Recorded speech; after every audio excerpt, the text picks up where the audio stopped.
محترم جناب ڈاکٹر ریاض عمر صاحب، ڈاکٹر شاہنواز فیاض صاحب، صف سامعین میں آج ہمارے بہت عرصے کے بعد ہمدم دیرینہ شعیب صاحب سے ملاقات ہوئی. محترم سہیل انجم صاحب، اشفاق عارفی صاحب کو بھی خاصے عرصے کے بعد دیکھنے کا خوشگوار اتفاق ہو رہا ہے.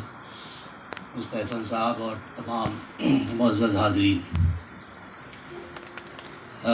سب سے پہلے تو میں اردو اکیڈمی، دہلی اردو اکیڈمی کا شکر گزار ہوں کہ اس بڑے علمی اور ادبی اجتماع میں مجھے شریک ہونے کا موقع عنایت کیا. اور جیسا کہ ابھی قاسمی صاحب نے فرمایا کہ دہلی اردو اکیڈمی کی بہت سی سرگرمیاں ہیں اور ہم سب لوگ سوء اتفاق سے بیچ میں 2 سال سے وہ سب چیزیں معطل رہیں، لیکن اس کے پہلے سے تو ہم لوگ بھی ظاہر ہے کہ طالب علمی کے زمانے میں یہی دلی میں رہے تو دیکھتے رہے ہیں کیسے کیسے لوگ اور کیسے کیسے اشخاص یہاں جمع ہوتے تھے. اس وقت یہ اکیڈمی یہاں نہیں تھی، دوسری جگہوں پہ تھی، لیکن یہاں بھی خاصا طویل عرصہ ہو گیا.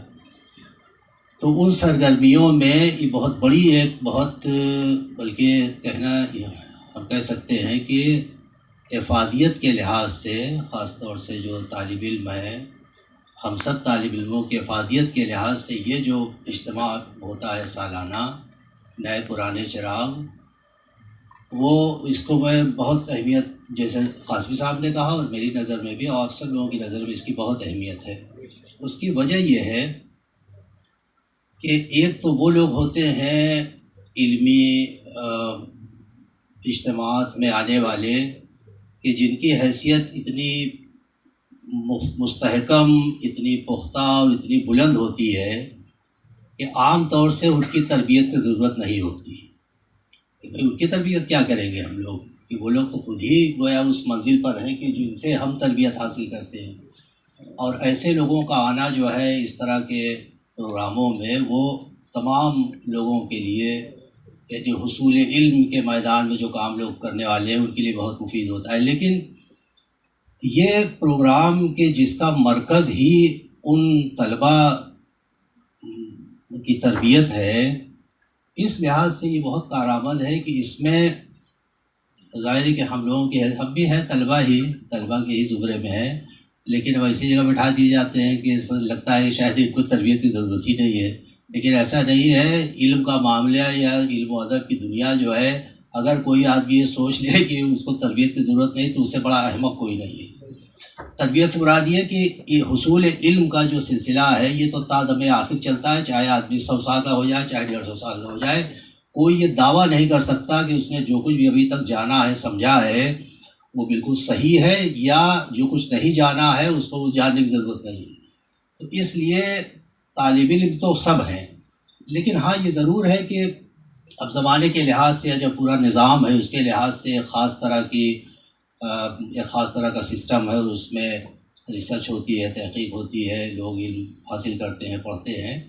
تو ایسے لوگوں کے لیے یہ اجتماع جو ہے منعقد کیا جانا، یہ میرا خیال ہے کہ دلی اردو اکیڈمی کے جو محتم بشان جو کارنامے ہیں اس میں ایک یہ ہے. اس کے لیے ہم مبارکباد دیتے ہیں اور اللہ تعالیٰ کا شکر ہم سب لوگوں کو ادا کرنا چاہیے کہ 2019 میں، اس کے پہلے یہ اردو نئے پرانے چراغ منعقد ہوا تھا. 2 سال کے بعد پھر کم از کم وہی ماحول بن رہا ہے. شہنواز صاحب کو شکایت ہے، وہ تھوڑا تھوڑا ہو جائے گا، آنے لگیں گے لوگ. ابھی تو ماسک پھر بھی ابھی چہرے پر نظر آ جاتا ہے کہیں کہیں، تو ہو سکتا ہے کہ وہ بھی ہو. تو یہ تو خیر بہت ضروری تھا یہ کہنا. اب ریاض عمر صاحب موجود ہیں، میں کیا عرض کروں، لیکن یہ ہے کہ میں نے بہت توجہ سے 9 مقالے جو پڑھے گئے وہ میں نے سنے، اور یہاں یہ بات بھی قابل ذکر ہے کہ ایک تو وہ مقالے پڑھے جاتے ہیں کہ جو کئی بار ہم آ کے مقالہ پڑھ چکے ہیں یا پڑھ چکے ہیں، تو ایک بار پڑھا، دوسری بار، تیسری بار، ہر بار کچھ نہ کچھ صحت ہوتی رہتی ہے یا کچھ کمیاں رہ جاتی ہے تو اس کا ازالہ ہو جاتا ہے. لیکن یہ جو مقالہ نگار ہے، چونکہ ان کی شرائط میں یہ ہے کہ ان کو یہ موقع دیتے ہیں کہ جنہوں نے اس کے پہلے مقالہ نہ پڑھا ہو یہاں. تو اس لحاظ سے یہ جو تمام 9 مقالہ نگار ہیں، یہ گویا پہلی بار انہوں نے آ کے یہاں مقالہ خوانی کی ہے. تو بذات خود یہ اتنی اہم بات ہے کہ اس کے لیے یہ تمام مقالہ نگار جو ہیں، یعنی محمد فیصل خان، عبد المجید، سائمہ سمرین، ذیشان، فیضان الحق، عظما، نور الاسلام، سمی فلک اور رفعت اختر، یہ مبارکباد کے قابل ہیں۔ لیکن اب بات یہ ہے کہ چونکہ موقع ایسا ہے، اگر آپ لوگ کہیں تو میں کچھ بیان کر دوں، اس لیے کہ ہم جیسا سمجھتے ہیں جس چیز کو تو شاید آپ لوگوں کے لیے بھی مفید ہو۔ ہمارے یہ لوگ اس سے مستثنا ہے جو ہمارے سینئر بیٹھے ہوئے ہیں، یہ لوگ نہیں، صرف طالب علموں کے لیے۔ مقالے ظاہر ہے کہ ایک تو یہ ہے کہ متعین ہو جاتا ہے موضوع، 4-5 موضوع یہ دے دیتے ہیں اکیڈمی کے ارباب حل و عقد، اور اس سے آسانی ہو جاتی ہے کہ لوگ اپنی اپنی دلچسپی کے حساب سے اس میں مقالے لکھیں۔ تو اس میں بھی ایک طرح کی ورائٹی تھی، وہ بہت اچھا رہا، اور مقالے بھی کئی طرح کے پڑھے گئے۔ فسانہ عجائب والا جو موضوع تھا فیصل خان کا، وہ ظاہر ہے کہ رشید حسن خان کی جب یہ کتاب آئی ہے، اس زمانے میں ہم لوگ یہی دہلی میں تھے، ہم لوگ ریسرچ کر رہے تھے، تو اس پر رشید حسن خان کا ایک بڑا زبردست تبصرہ آیا تھا اسی فسانہ عجائب پر۔ تو ان سے میں یہ کہوں گا کہ وہ تبصرہ بھی اگر ذرا دیکھ لیں گے تو شاید یہ اپنے مقالے کو تھوڑا سا اور اس میں کن کن باتوں کی طرف خان صاحب نے توجہ دلائی تھی، کچھ الفاظ کی تحقیق کے سلسلے میں۔ حالانکہ میں الٹا بول گیا، رشید حسن خان پر نثار احمد فاروقی کا تبصرہ تھا، اور ظاہر ہے کہ نثار صاحب اور خان صاحب، یہ دونوں لوگ اپنے اپنے میدان میں تحقیق اور علم کے معاملے میں یعنی ایسے لوگ ہیں کہ جن کے سامنے ہم لوگوں کو کان پکڑنا چاہیے۔ تو اب اس میں ظاہر ہے کہ یہاں موقع نہیں کہ بہت تفصیل میں جائیں، لیکن یہ ہے کہ رشید حسن خان کے تعلق سے عبد المجید نے بھی پڑھا۔ بس یہ ہے کہ عبد المجید نے ان کے جو اصول و ضوابط انہوں نے اپنے سامنے رکھے تحقیق کے، ان کا بیان کیا۔ ساجدہ زیدی کی غزل گوئی قدیم و جدید کا امتیاز، یہ بھی ظاہر ہے کہ موضوع میں شامل تھا، غزل کے کیا نئے بدلتے رجحانات یا میلانات تھا، تو وہ بھی اب کلاسیکی غزل اور جدیدیت والی غزل، جدید غزل، اس میں بڑے معاملات ہیں، لیکن وہ سب چھیڑنا بھی مناسب نہیں ہے۔ ذیشان والا جو موضوع تھا، دکن کا مشہور شاعر سراج اورنگ آبادی، غزلیہ شاعری کے تناظر میں، اس میں بھی کئی چیزیں تھیں، لیکن میں پھر کہہ رہا ہوں کہ میں کسی کی دل شکنی نہیں کرنا چاہتا اور نہ کرنا چاہیے، کیونکہ پہلی بار مقالہ آپ لوگ پڑھ رہے ہیں، مقالہ لکھا ہے، یہی بہت بڑی بات ہے کم از کم یہاں کر کے۔ لیکن یہ ضرور کہوں گا کہ زیادہ تر مقالوں میں ایک جو انداز نظر آیا وہ یہ کہ دوسرے لوگوں نے جو باتیں کہہ رکھی ہیں، بڑے لوگوں نے ہی صحیح، انہی باتوں پر زیادہ تر تکیہ کیا گیا، جبکہ ہم توقع کرتے ہیں کہ بھائی ہم ریسرچ اسکالر ہیں، ہم نے ایم اے کر لیا ہے، ہم پی ایچ ڈی کر رہے ہیں، اعلیٰ تعلیمی میدان میں ہے، تو ہم اپنے بھی کچھ غور و فکر کریں اس میں کہیں۔ ٹھیک ہے بھائی، ہم یہ آپ کہہ سکتے ہیں کہ صاحب انہوں نے جتنا پڑھ کر کے انہوں نے اتنا بڑا کام کیا، ہمارا علم تو اتنا ہے نہیں، تو ہم کیسے؟ لیکن ایسا نہیں ہے۔ اگر بہت ہی کلوز ریڈنگ کریں آپ، اس پہ ایک ایک جملے پر، ان کی ایک ایک بات پر غور کریں، یا تھوڑا سا لوگوں سے ڈسکس کریں، اس سے متعلق جو بہت اہم کتابیں ہیں، ان کتابوں کو اگر آپ کہیں دیکھیں تو ضرور آپ کو چاہے 10-12 نہیں، لیکن 1-2 باتیں ضرور اس میں ایسی نظر آ جائیں گی کہ جس بات کو آپ جب کہیں گے تو آپ کو لگے گا کہ ہاں یہ میں نے خود اپنے غور و فکر کے سے یہ بات نکالی ہے، وہ بات صحیح ہو غلط ہو، لیکن اس کا ضرور آپ اس کی داد ملے گی کہ صاحب آپ نے اپنی بات کہی ہے۔ تو یہ انداز، حالانکہ ابھی ابتدا ہے، دھیرے دھیرے یہ چیزیں آ جائیں گی، لیکن اس کی طرف توجہ دلا رہا ہوں کہ کوشش یہ کیجئے کہ جو بھی مسئلہ بیان کیجئے، اس مسئلے پر اپنا مائنڈ جو ہے اس کو اپلائی کرنے کی کوشش کریں۔ ہم جتنا ہمارا مقدور ہے، جتنی ہماری صلاحیت ہے، جتنی ہماری سوچ ہے، جتنا ہمارا علم کا دائرہ ہے، محدود ہی صحیح، لیکن یہ آپ سمجھ لیجیے کہ چاہے رشید حسن خان ہو، چاہے نثار فاروقی ہوں، چاہے شبلی ہوں، چاہے امام غزالی ہوں، یہ تمام لوگ انسان ہی ہیں، یہ تمام لوگ انسان ہیں، اور انسان جو ہے وہ خطا و نسیان سے بنا ہوا ہے. صرف ظاہر ہے کہ رسول اللہ صلی اللہ علیہ وسلم کی ذات کو چھوڑ کر کے کسی سے بھی سہو ہو سکتا ہے. تو یہ ہم جو مان لیتے بھائی، بس یہ ضرور ہے کہ کچھ ہستیاں اتنی بلندی پہ ہوتی ہیں کہ ہم سوچتے ہیں کہ ارے اب ان کے بارے میں ہم کہیں تو اس میں کیا ہے، کہہ دیجیے، یہ تو سارا علمی معاملہ ہے، یہاں کوئی لڑائی جھگڑا تھوڑی ہو جائے گا. بھائی آپ کی بات غلط ہوگی، آدمی کہے گی ٹھیک ہے آپ نے جو بات کہی ہے اپنے سوچ کے کہی، لیکن وہ بات ذرا پوری طرح صحیح نہیں، تو آپ ٹھیک ہے اگلی بار کوئی اور بات کہیں گے. 4 بار کہیں گے تو ایک آدھ بار تمہاری بات صحیح ہو ہی جائے گی. تو اس سے کیا ہوتا ہے کہ ایک اعتماد پیدا ہوتا ہے علم و ادب کی دنیا میں، یا علمی معاملے میں، یا کسی بھی فن کے میدان میں. ہر آدمی ابتدا میں غلطیاں ہوتی ہیں، اور ہر غلطی پہ اور غلطی ہونے کے اندیشے کی وجہ سے وہ کام ہی نہ کرے. تو پھر مشق کیسے ہوگی؟ مشق تبھی ہوگی جب ہم کام کریں گے اور یہ سوچ کے کریں گے کہ 10 بار کر رہے ہیں، اس میں 8 بار غلطی ہوگی، 2 بار صحیح ہو جائے. تو 2 بار جو صحیح ہو، 8 غلطیوں کے بعد 2 بار جو صحیح ہونا ہے، وہ اتنی بڑی قوت آپ کے لیے پیدا کرے گا کہ اس کے مقابلے میں کہ جس نے کام ہی نہیں کیا کہ وہ غلطی ہو جائے گی لہٰذا کچھ مت کہو. تو اس لیے ایک بات تو یہ. اور اب وہ سراج اور اورنگ آبادی کا معاملہ یہ ہے کہ بھائی سراج اور اورنگ آبادی جو ہیں بہت غیر معمولی شاعر تھے، اور ظاہر ہے کہ وہی ولی مطلب وہ بھائی میر کی مشہور غزل ہے متقاہی کرے ہے جس کا حیرتی ہے یہ آئینہ کس کا. تو اگر اسی زمین میں سراج کی غزل ہے تو صرف یہ، چاہے وہ عبد القادر سروری کہیں یا کوئی بھی کہے، آپ وہاں یہ کہہ سکتے تھے کہ بھائی ایک ہی زمین میں اگر 2 بڑے شاعروں کی غزل ہے تو ہم یہ تھوڑی کہہ دیں گے کہ صاحب ان کے ہاں اشتراک پیدا ہو گئے، مماثلت پیدا ہو گئی. اسی زمین میں آپ کو یہ دیکھنا چاہیے نا کہ اگر اسی زمین میں غزل ہے یا زمین مختلف بھی ہے، اگر مضمون ایک ہے، موضوع ایک ہے، ایک ہی بات کو دونوں شاعروں نے اسی زمین میں کہا، تب آپ مثال ملاتے تو زیادہ بہتر ہوتا. تو میر کی غزل کا مطلع جو ہے وہ بالکل دوسری بات کہی گئی، اور آپ نے سراج اورنگ آبادی کی. اور ظاہر کہ سراج اورنگ آبادی جو ہے 1763 میں ان کا انتقال ہوا ہے، میر کے زمانے میں، میر کی زندگی میں ہی. تو اب یہ ذرا مشکل ہے کہنا کہ میر کا دیوان اول جو ہے 1752 میں مکمل ہوا، اور سراج اورنگ آبادی نے تو ایک زمانے تک بہت طویل عمر تک شاعری بالکل چھوڑ دی تھی. اس کے بعد تھوڑے سے عرصے میں انہوں نے اتنا کلام کہہ ڈالا تھا، یہ بھی غیر معمولی بات ہے.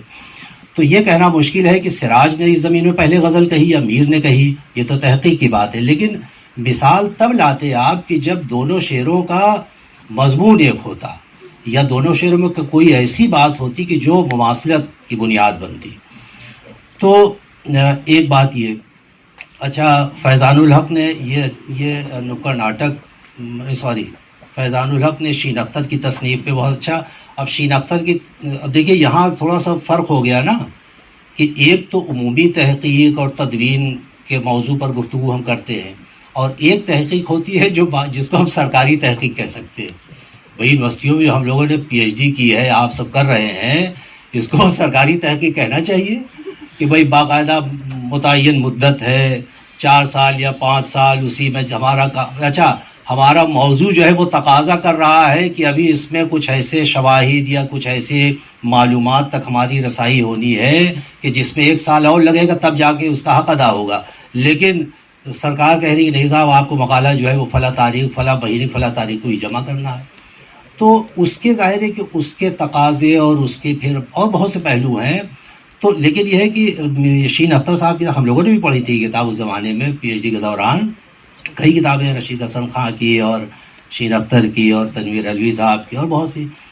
تو یہ ضرور ہے کہ انہوں نے شین اختر صاحب نے اپنی اس کتاب میں یہاں جو ان کا موضوع ہے، دراصل وہی یونیورسٹی میں جو تحقیق ہوتی ہے اور تحقیقی مقالے کی دراصل یہ ہے، یہ کتاب کی تحقیقی مقالے کے کیا کیا تقاضے ہوتے ہیں اس میں کیسے کیسے. تو یہ سب ہے.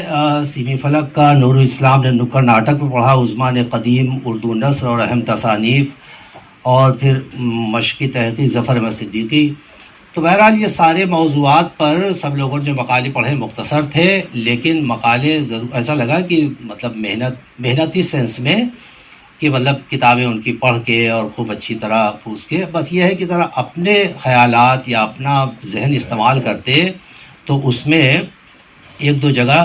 اب جیسے میں آپ کو مثال بتا دوں، ایک آدھ مثال میں دے دیتا ہوں کہ ابھی سیمی فلک نے جو اپنا مضمون پڑھا مسعود حسین خان کی تحقیق بکٹ کہانی. اب مسعود حسین خان ہمارے ظاہر کے بہت ہی محترم بڑے بہت ہی اعلیٰ پائے کے اہل قلم اور محقق، خاص طور سے زبان کے نظریے کے تعلق سے تو وہی ہے بالکل نمبر 1 پر. لیکن اب دیکھیں یہاں جیسے کہ انہوں نے جو یہ لکھا کہ بکٹ کہانی جو ہے وہ بحر حزج مسدس محذوف الآخر. اب اگر تھوڑا سا اگر عروض سے واقفیت، میں یہ نہیں کہہ رہا ہوں ہر آدمی عروض سیکھے، لیکن یہ ہے کہ تھوڑی بہت اگر واقفیت ہوتی تو فوراً آپ پکڑتے کہ بھائی حذف کا ذہاب جو ہے یہ تو آخری رکن ہی لگتا ہے، تو محذوف الآخر کہنے کی کیا ضرورت ہے؟ بھائی حذف کا ذہاب اگر پہلے رکن پر یا بیچ پہ لگ جاتا تب آپ تخصیص کرتے کہ صاحب وہ مفاعیل فعول بحر ہے بکٹ کہانی کی. ٹھیک ہے، بحر حزج اس کا نام ہے، مسدس ہے کیونکہ 3 رکنی ہے، اور تیسرا رکن جو ہے وہ مفاعیل کے بجائے فعول ہو گیا، حذف کا ذہاب لگ گیا ہے. تو حذف کا ذہاب جو ہے تو تیسرے یعنی آخری رکن ہی پر لگتا ہے. تو جب آخری رکن پر کوئی ذہاب لگے تو اس کو محذوف الآخر کیوں کہہ رہے ہیں؟ محذوف کہہ دیجیے کافی ہے. تو اب وہی ہے نا کہ لیکن آپ کہیں گے لیجیے صاحب یہ کہہ رہے ہیں کہ اب عروض بھی سیکھا ہے. ارے تو سیکھنا کیا ہے بھائی، تھوڑا بہت بنیادی چیزیں آدمی جان لے تو فوراً اس پر. اچھا اس میں اور ایک ہے، میں پھر وہی کہہ رہا ہوں، مسعود حسین خان صاحب اتنے بڑے آدمی تھے کہ حذف کا ذہاب جو ہے وہ آخری رکن پہ جو لگتا ہے تو عام طور سے حذف کا ذہاب یعنی مفاعل فعول، اور پھر وہی اسی وزن میں کہیں کہیں فعولان ہو جاتا ہے. فعولان جو ہوتا ہے وہ قصر کے ذہاب سے ہوتا ہے. تو جہاں جو بھی وزن ہوگا اس میں اگر آخری رکن محذوف ہے تو کوئی مصرع جو ہے مقصور میں ہو جاتا ہے. تو آپ لکھتے ہیں کہ محذوف الآخر، اور کہیں کہیں کچھ مصرے مقصور الآخر ہیں. ابھی کیا بات ہوئی؟ ذرا سوچئے کہ جب اس وزن میں آخری ذہاب جو ہے وہ حذف میں ہوتا ہے، اور جیسے حذف ہوگا تو کوئی مصرع جو ہے وہ قصر میں ہوگا، تو آپ بہت سے بہت ہی کہہ سکتے ہیں کہ اس کا وزن جو ہے بحر حزج مسدس محذوف مقصور ہے. کہنے کا مطلب یہ ہے کہ میں نے ایک مثال بھی سامنے آ گئی تو میں نے بتایا کہ اگر مطلب وہی بات ہے کہ ایک تو اپنا مائنڈ اپلائی کرنا، دوسری بات یہ ہے کہ علم کے میدان میں یا کسی بھی میدان میں، علم کیا جتنے ہنر ہیں یا جتنے کھیل ہیں، کرکٹ کھیلنے والوں سے پوچھیے جو سیکھتے ہیں کہ کتنی مشق کرتے ہیں، کتنے استادوں سے، کتنے بڑے بڑے کھلاڑیوں سے جا کے پوچھتے ہیں اس کی باریکیاں کہ بھائی اگر ایسا بالر ہو تو اس کو کیسے کھیلنا ہے، یہ کرنا ہو. تو وہی معاملہ. اسد رضا صاحب آ گئے ہیں، السلام علیکم. اور ہمارے تاج محمد صاحب تشریف لائے ہیں، اردو اکیڈمی کے وائس چیئرمین صاحب.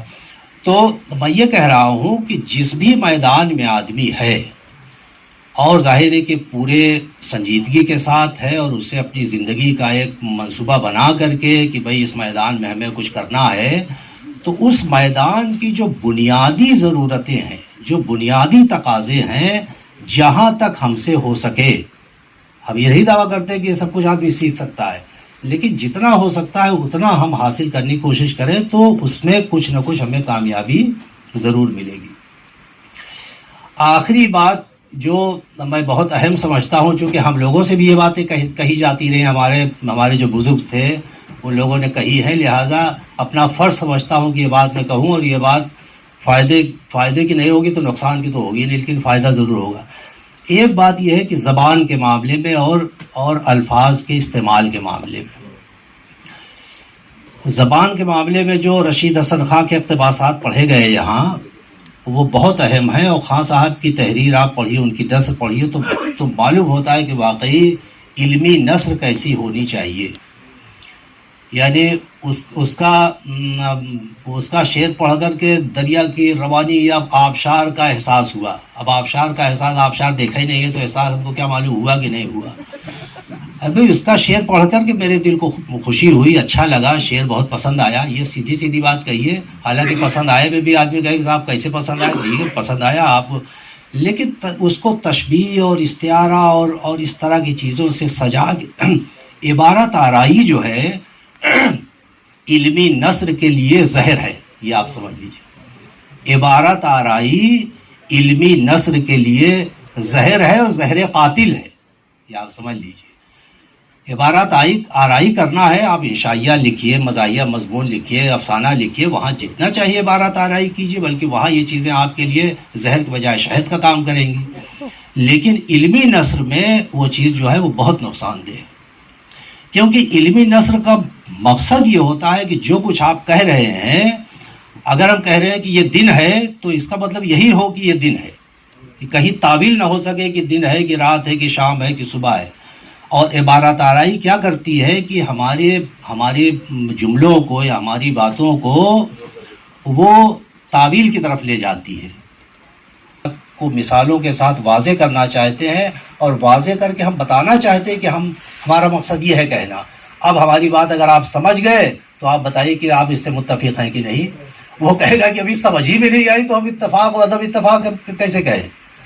تو علمی نثر کا معاملہ یہ ہے کہ اس سے تو آپ کسی کو قائل کرنا چاہتے ہیں نا، اور جب قائل کرنے کے لیے یہ ہے کہ بات بالکل واضح کہیے.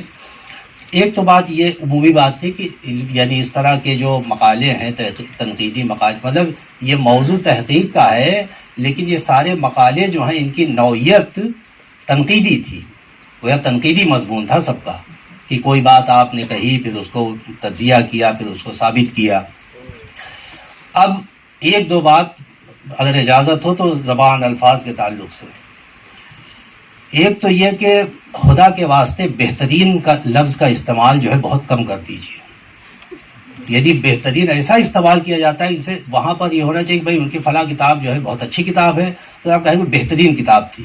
اب بہترین جب آپ نے کہہ دیا تو بہترین تو تمہاری ہوتی ہے سب سے اچھی، یعنی پوری اس روایت میں جتنی چیزیں ہیں وہ سب کنارے چلی گئی، جس کے لیے آپ نے بہترین کہا تو گویا سب سے اچھی ہو گئی. تین لفظ ہے نا ہماری، اس لفظ ہے دراصل لفظ ہے بہ کے معنی اچھا، فارسی ہے یہ، بہ کے معنی اچھا، اس کے بعد اس کا بہتر تر، اور پھر سپرلیٹو جو ہے بہترین. اور آپ دیکھیے کہ ہماری اردو میں بہ جو لفظ ہے یہ رائج نہیں ہوا اچھا والی میں، لیکن اس کی اسمیہ صورت جو ہے وہ رائج ہو گئی، بہی خواہ. یہ جو بہی خواہ بولتے ہیں وہی بہ سے بہی ہے، یعنی اچھائی بھلائی چاہنے والا. تو بہ نہیں چلا زیادہ، فارسی میں بہت ہے لیکن اردو میں بہ نہیں چلا، بہتر چلا. اب بہتر کو بھی عام طور سے اچھے کا معنی ہم بول دیتے ہیں، لیکن بہترین کا لفظ تو بہت سوچ سمجھ کے استعمال کرنا چاہیے کہ فلاں کتاب جو ہے ان کی بڑی کاوش جو ہے بہترین کاوش ہے. بھئی اچھی کاوش کہہ دیجئے، بہت اچھی کتاب ہے، بہت عمدہ کتاب ہے، 50 بہت سے لفظ ہیں اس کے لیے. ایک تو بہترین کا استعمال جو ہے بالکل لگتا ہے غیر شعوری طور پر اس کا استعمال ایسا ہونے لگا ہے کہ اگر اس پہ آپ غور کریے تو آپ کی بات جو ہے کوئی کہیں گے کہ ثابت کریے کہ 50 کتابوں میں آپ نے اس کو بہترین کہہ دیا تو 49 کے بارے میں کیا رہا ہے. دوسری بات، ایک لفظ ہے تنزل، اس کو بھی کبھی کبھی لوگ تنزلی بولتے ہیں، اور معاف کیجیے گا اخباروں میں اسی طرح سے تنزل کے بجائے تنزلی اور تقرر کے بجائے تقرری اور انکسار کے بجائے انکساری، یہ تینوں یا اس طرح کے اور کئی لفظ ہیں، ان میں یہ جو ہے بالکل ہی غلط ہے. ارے بھائی تنزل اسم ہے، زوال تنزل نازل ہونا گر جانا، تو تنزل جب اسم ہے تو اس میں یہ کہاں سے لگ گیا؟ یہ تو جیسے دہلی سے دہلوی، بنارس سے بنارسی، بنارس کی بجائے آپ بنارسی کہیں. میں کہاں گیا تھا؟ بنارسی گیا تھا. بھائی بنارس گیا تھا کہ بنارسی گیا تھا؟ تو میں نے تنزل دیکھا کہ تنزلی دیکھی. جیسے آپ یہ لگائیں گے تو پھر تو وہ صفت ہو گیا نا. تو تقرر، اب تقرر مذکر استعمال ہونا چاہیے، لوگوں نے یہ لگا کر کے اس کو مؤنث استعمال کر دیا. ان کی تقرریاں، بھئی تقررات اگر آپ جمع بولنا چاہیں تقرر. اسی طرح سے انکسار لفظ ہے، اس میں یہ کہاں سے آ گیا انکساری؟ تو ایک تو یہ چونکہ لفظ استعمال ہوا تھا. اسی طرح سے ایک لفظ ہے مؤثر. عربی میرا منصب نہیں ہے، قاسمی صاحب بیٹھے ہوئے ہیں. مؤثر سے کے زیر کے ساتھ ہے. عام اس پہ حالانکہ اب نہیں غور کرتے کہ تھوڑا سا کوشش کرنی چاہیے. مؤثر نہیں، مؤثر، اثر کرنے والا. مؤثر میں نے اثر کیا ہوا. ایک بات، دو بات میں ختم کروں گا. ایک لفظ اور تھا رقم اور رقم.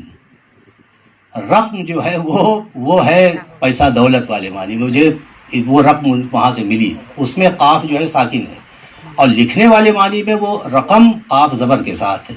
تو چونکہ یہاں میں نے سنا کہ اس سے عام طور اتنا فرق نہیں. ہاں ایک اور دھیان آ گیا، وہ بہت گڑبڑ کرتے ہیں. قدر اور قدر باقاعدہ یہاں پڑھا گیا جس قدر، اس قدر، جس قدر. اصل میں دو لفظ جو ہیں دونوں کے معنی الگ ہیں. قدر کے معنی ہوتے ہیں ویلیو کے، یعنی اس کی قدر کیا ہے، اس کی ویلیو کیا ہے، اور قدر کے معنی ہوتے ہیں مقدار کے، کوانٹیٹی۔ تو جب ہم کہتے ہیں کہ اس قدر گرمی ہے تو وہاں تو گرمی کی کوانٹیٹی آپ بیان کر رہے ہیں نا، تو وہاں اس قدر کیسے کہیں گے؟ تو اس قدر، جس قدر، وہاں قدر بولنا چاہیے، اور جہاں آپ کو کہنا ہو کہ بھئی فلاں کتاب کے یا فلاں چیز کی ویلیو کیا ہے تو اس کی قدر کیا ہے، قدر کم کر رہے ہیں، قدر شکنی کر رہے ہیں، قدر بڑھا رہے ہیں، تو وہاں دال پہ ساکن۔ اور اضافت کی بھی غلطیاں ہیں، اشعار وغیرہ۔ اور ایک بات ہاں بہت اہم بات ہے وہ بھی کہ واو عطف کا معاملہ، واو عطف کا معاملہ یہ کئی بار میں نے سوچا ہے، دیکھیں کوئی موقع ملا تو اپنے ڈپارٹمنٹ ہی میں کسی دن یہ کرتے ہیں بھائی، اس میں دیکھیں واو عطف جو ہے یہ بنیادی طور پر فارسی کا اصول ہے، ٹھیک ہے، ہم سب جانتے ہیں۔ واو عربی میں بھی ہے عطف کے لیے، لیکن عربی میں اس کے بولنے کا طریقہ دوسرا ہے، حالانکہ عربی مجھے نہیں آتی، اور قاسمی صاحب بیٹھے ہوں تو میں کیا بولوں گا، لیکن واو عطف عربی میں جو ہے وہاں اس کے بولنے کا طریقہ دوسرا ہے۔ دوسرا مطلب کہ وہاں باقاعدہ واو مفتوح بولا جاتا ہے، واو زبر کے ساتھ، یعنی سما و ارض و سما، جیسے سم تھنگ لائک دیٹ۔ لیکن فارسی میں واو عطف کا اصول جو بولنے کا ہے وہ بالکل مختلف ہے، اس سے عربی سے بالکل مختلف ہے۔ اس میں تو یہ ہے کہ آپ کہیں گے قلب و نظر، تو یعنی پہلے لفظ کے آخری حرف سے واو کو پیش کے ساتھ ملا کے بولے۔ قلب و نظر اگر بولے تو یہ تو عربی اصول ہو گیا، یہ فارسی اور اردو کے لحاظ سے بالکل غلط ہے۔ قلب و نظر اگر بولیں درد میری وہ، تو یہ بالکل غلط ہے، واو کو ملانا پڑتا ہے پیش کے ساتھ آخری حرف سے۔ شب و روز، شب و روز بولے تو ویسے تو عربی کے ساتھ، حالانکہ شب اور روز جو ہے عربی لفظ نہیں ہے، لیکن اصول وہ والا ہو جائے تو غلط۔ اردو میں اب اس پہ گڑبڑ کیا ہوتی ہے کہ دیکھیے زبان جو ہے وہ صرف یہ نہیں ہے کہ بھائی اب آپ کہیں گے کہ صاحب ہماری اردو میں اس فارسی کا اتنا اثر ہے تو ہم اضافت وہ واو عطف استعمال کرتے ہیں، تو استعمال تو کرتے ہیں، لیکن یہ دیکھنا چاہیے کہ زبان کی کون سی شکل جو ہے وہ ہماری زبان میں کس طرح رائج ہے اور کس طرح زبان کا حصہ بنی ہوئی ہے، یہ بہت ضروری۔ مثلاً ہم آپ سے یہ بالکل نہ کہیں گے کہ قلب و نظر میں آپ واو عطف نہ استعمال کریے، کیونکہ قلب و نظر کی جو ترکیب ہے معطوف، یہ ترکیب ہماری اردو زبان کا اس طرح حصہ بن چکی ہے کہ اس میں تو ہم قلب اور نظر اگر آپ کہیں گے تو ہم آپ ٹوکیں گے کہ نہیں صاحب یہاں تو آپ واو ہی لگائیے، قلب و نظر۔ لیکن اگر آپ کہیں گے علمی و ادبی تو یہاں معاملہ گڑبڑ ہے، یہاں جو ہے چونکہ علمی و ادبی کہنے میں اب یہ فارسی ترکیب نہیں ہے، اب یہاں پر ہمارے اردو زبان کا مزاج ہے کہ جب آپ یہ لگا رہے ہیں ادبی کہہ رہے ہیں، اب یہ ہوا ادب سے ادبی اور علم سے علمی، تو یہاں آپ خود بول کے دیکھیے علمی و ادبی کہنے میں اور علمی اور ادبی کہنے میں زبانی اردو کے حساب سے کون سا ایکسپریشن جو ہے وہ زیادہ برجستہ، زیادہ مناسب اور بولنے میں زیادہ روا ہے۔ اور اس پہ گڑبڑ کیا ہوتی ہے، میں نے کئی بار سنا، آپ لوگوں نے سنا ہوگا علمی و ادبی کہنے میں لوگ اکثر علمی و ادبی کہہ دیتے ہیں، تو جیسے ہی علمی و ادبی کہا تو وہ تو فارسی عطف والا اصول ہی گڑبڑ ہو گیا، وہ تو عربی والا ہو گیا، ترکیب وہاں فارسی یا اردو کی اور اصول لگا رہے ہیں عربی کا۔ تو اس سے بہتر یہ ہے کہ جہاں واو ہم اس طرح استعمال، سماجی و سیاسی، بھائی سماجی و سیاسی، سماجی اور سیاسی کہیے نا، تب یہ ہمارا پیور اردو ہوا، اب یہ اردو ہوا سماجی اور سیاسی۔ تو کئی جگہوں پر تو یہ واو عطف جو ہے وہ لگانے میں وہ زبان سے وہ نہیں نکل پاتا، تو واو کو باقاعدہ زبر کے ساتھ بولنا پڑتا ہے، اور جیسے ہی واو کو زبر کے ساتھ آپ بولے تو آپ سمجھیے کہ نہ تو آپ عربی بول رہے ہیں، نہ آپ اردو بول رہے ہیں، نہ فارسی بول رہے ہیں۔ شکریہ۔